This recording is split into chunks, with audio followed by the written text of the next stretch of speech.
a war needs a vision of victory. You have to fight for something. There has to be something you want to achieve. But by now, I don't think it's really that obvious what the vision of victory is for Russia or Ukraine in the current war. And it's a pretty important question if you want to understand what's going on. So that's what I'll be discussing in this video. I'll start by looking at Russia's vision of victory, because I think it's in some ways easier.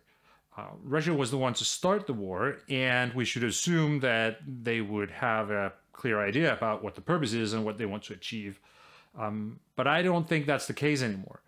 When the war started, they did have an idea, and I've looked at this idea in previous videos where I talked about Russia's purpose with the war, and it was essentially twofold. On the one hand, they wanted a new security order in Europe with a clear separation between the West and Russia, and on the other hand, they wanted to ensure that Ukraine was on the Russian side of that new Iron Curtain.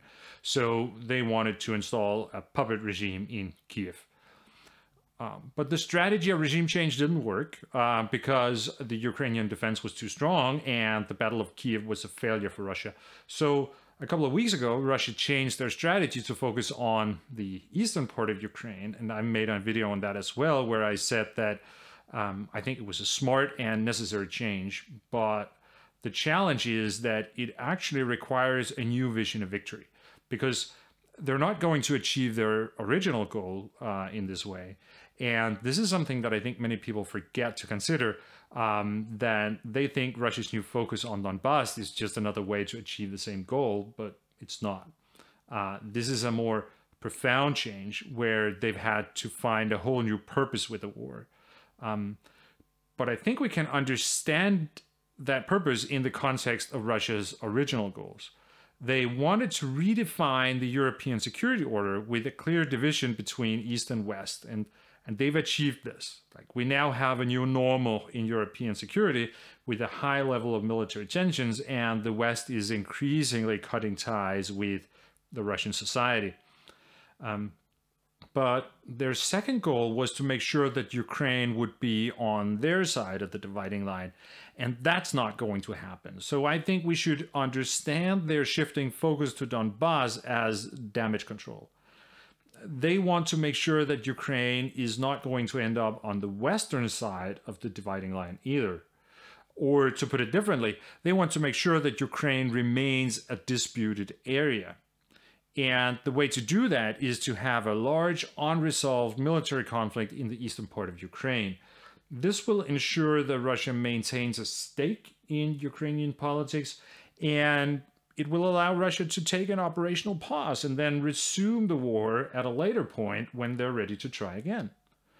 So I think Russia's vision of victory for the war right now is that there can't be a real solution.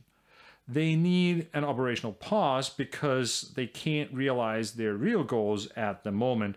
So what they're aiming for right now is to get to a meaningful position where they can declare victory and say that their operational goals have been achieved. And then they can stop the offensive operations and focus on consolidating their control and rebuild fighting power.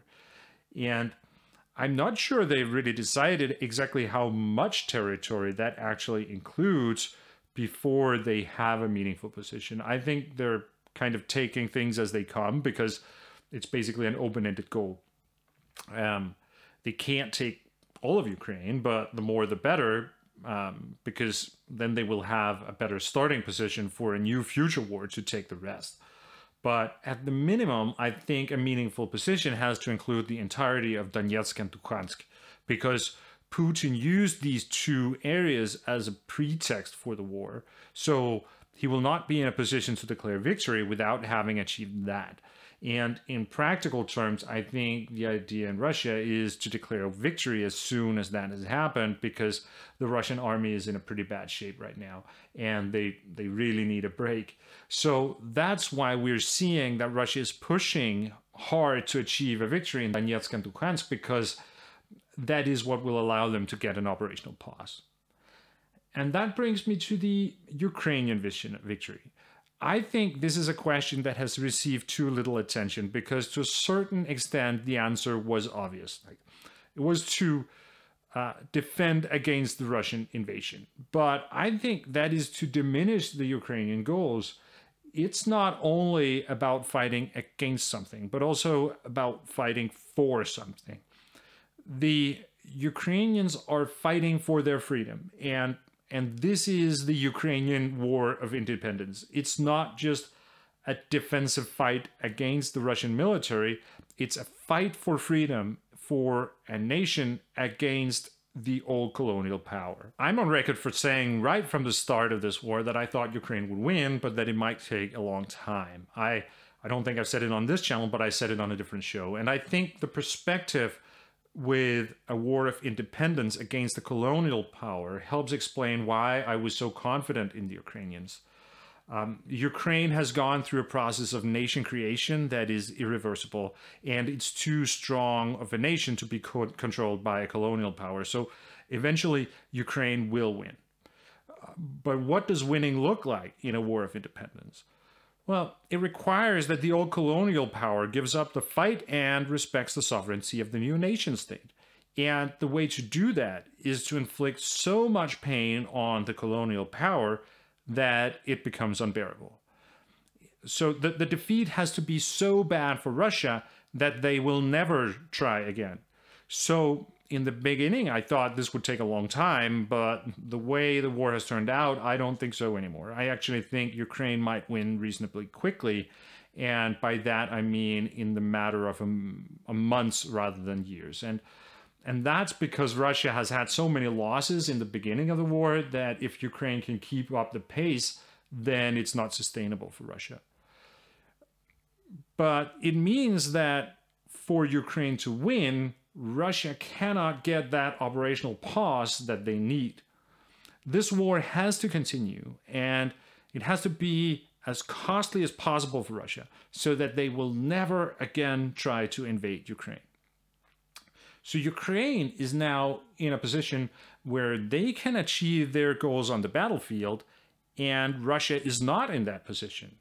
Russia needs this war to end, but in a way that is not definitive, so they can rebuild fighting power and prepare for a new war against Ukraine. And Ukraine needs the war to continue until Russia has lost so definitively that they have to acknowledge the sovereignty of Ukraine. So I don't think that a peace deal is around the corner, because that would not be in Ukraine's interests or work towards their vision of victory. And with that, I'll end it here. Thank you so much for watching, and I will see you again next time.